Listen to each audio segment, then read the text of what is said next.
Salut tout le monde et bienvenue. Aujourd'hui, on va décortiquer un outil essentiel en français, celui qui nous permet de passer à l'action. La question a l'air simple, mais elle est fondamentale. Que ce soit pour donner des instructions, un conseil amical ou un ordre bien direct, comment on fait, concrètement? Et la réponse, la voilà, claire et nette, on utilise l'impératif. C'est le mode verbal de l'action par excellence. Bon, alors plongeons là-dedans. J'aime bien penser à l'impératif comme au mode commando du français. C'est le mode qu'on active quand on veut que les choses soient faites. C'est direct, c'est efficace, ça va droit au but. En fait, l'impératif, c'est plus qu'un simple temps verbal. C'est ce qu'on appelle un mode. Ça veut dire qu'il ne sert pas à décrire une action, non, il est là pour la provoquer. Il existe en deux versions, le présent pour une action immédiate et le passé pour une action qui doit être terminée. Alors pour utiliser ce fameux mode commando, il faut savoir à qui on s'adresse. Et on va voir que l'impératif est assez sélectif. Et voici la règle d'or, la chose à retenir. L'impératif ne se conjugue qu'à 3 personnes. Le tu pour s'adresser à une personne de manière informelle, le nous pour s'inclure dans l'action, un peu comme une suggestion, et le vous pour s'adresser à un groupe ou à une personne de manière formelle. Et le détail qui change tout, le pronom sujet, le tu, nous, vous, il disparaît. L'ordre est si direct qu'on n'a pas besoin de le nommer. Passons maintenant à la formation et voyons comment ça se construit. La super bonne nouvelle, c'est que si on connaît déjà le présent de l'indicatif, eh bien on a déjà fait 90% du travail. Voilà, c'est ça, le point crucial.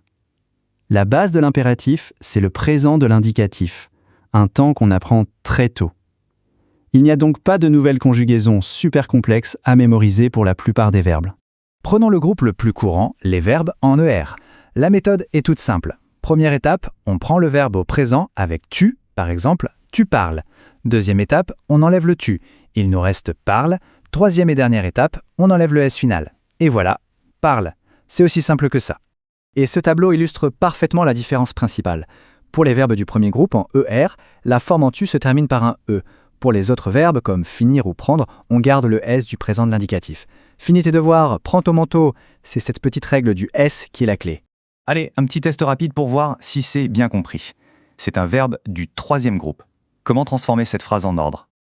Exactement, on enlève le tu et on garde le cesse. Court, c'est simple, direct et efficace. Bien sûr, toute bonne règle a ses exceptions. En français, on peut les voir comme une escouade d'élite, des agents spéciaux qu'il faut connaître par cœur pour les missions critiques. Voici les principaux. Être, avoir, savoir et vouloir. Leurs formes sont uniques et dérivent du subjonctif. Sois sage, aie confiance, sache-le. Et bien sûr, aller, qui donne va sans S. Ce sont des verbes tellement courants qu'ils deviennent vite des automatismes. Maintenant, entrons dans les manœuvres un peu plus fines, les cas qui montrent une vraie maîtrise de la langue.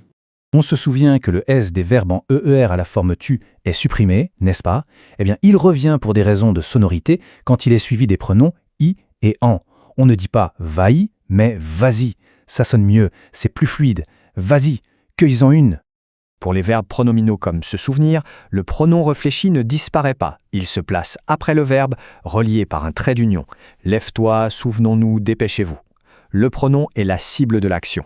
Un mot rapide sans le passé. On l'utilise pour donner un ordre qui doit être accompli avant une certaine date limite.